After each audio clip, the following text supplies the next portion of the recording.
लाभित Bhaskar channel देख रहे अपने सभी प्रिय दर्शकों एडवोकेट देव भास्कर मिश्र का सप्रेम नमस्कार। साथियों, ये सभी जानते हैं आप सभी कि सुप्रीम कोर्ट जो एक फैसला दे देता है वो हमारे देश में एक नजीर सा बन जाती है।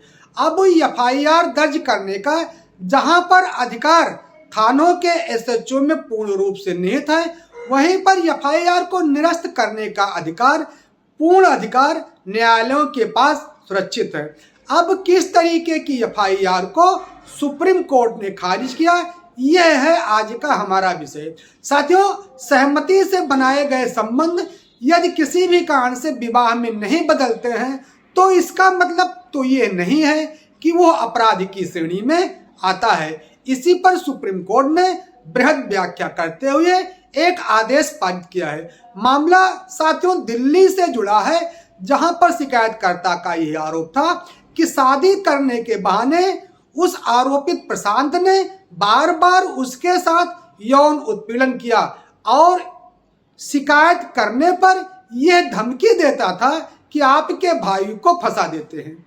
अब आरोपित और शिकायतकर्ता का संबंध जो था वो 2017 से 2019 तक जारी था, लेकिन इस इतने समय में उसका जो संबंध था वो विवाह में नहीं बदल पाया और विवाह से मुकर गया लड़का। यह आरोप शिकायतकर्ता ने लगाया था और इसकी एफआईआर थाने में दर्ज होती है और इस पर चार्जशीट दाखिल होती है 19 नवंबर को।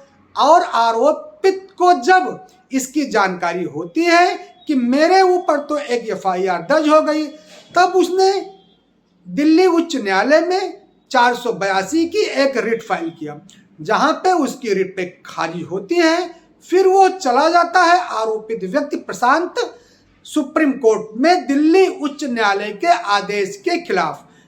सुप्रीम कोर्ट में दो न्यायमूर्तियों की खंडपीठ के समक्ष सुनवाई की जाती है।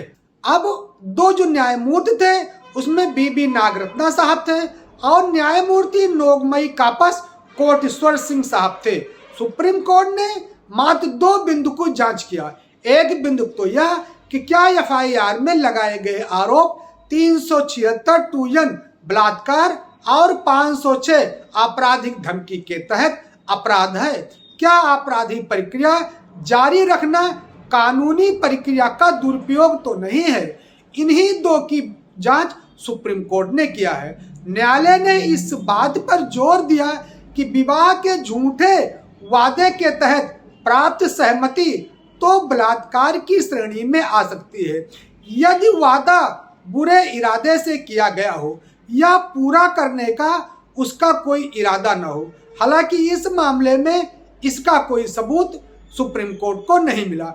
केवल रिश्ता को विवाह में नहीं बदल गया, इस कारण वो बलात्कार का आरोपी नहीं माना जा सकता है। घटना के 9 माह बाद एफआईआर दर्ज करवाई गई थी, तब तक तो ये रिश्ता चलता था। ये तो असंभव सा है कि यदि रिश्ता जबरदस्ती था तो मिलना संभव नहीं हो सकता है। अब दोनों पक्ष चूंकि विवाहित है तो फिर अब इसमें कानूनी प्रक्रिया का दुरुपयोग ही होगा। और अंततः यह कहते हुए सुप्रीम कोर्ट ने एफआईआर को खारिज कर दिया कि केवल रिश्ते का विवाह में परिणत ना होना बलात्कार नहीं माना जाता है।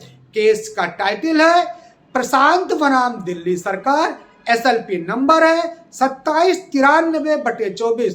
तो अब इस तरीके की एफआईआर को सुप्रीम कोर्ट ने किया है खारिज, जहां पर लंबे समय से सहमति बनकर यौन उत्पीड़न होता है और वो फाइनली में विवाह में नहीं बदलता है और शिकायतकर्ता यह आरोप लगा देती है बहुत आसानी से।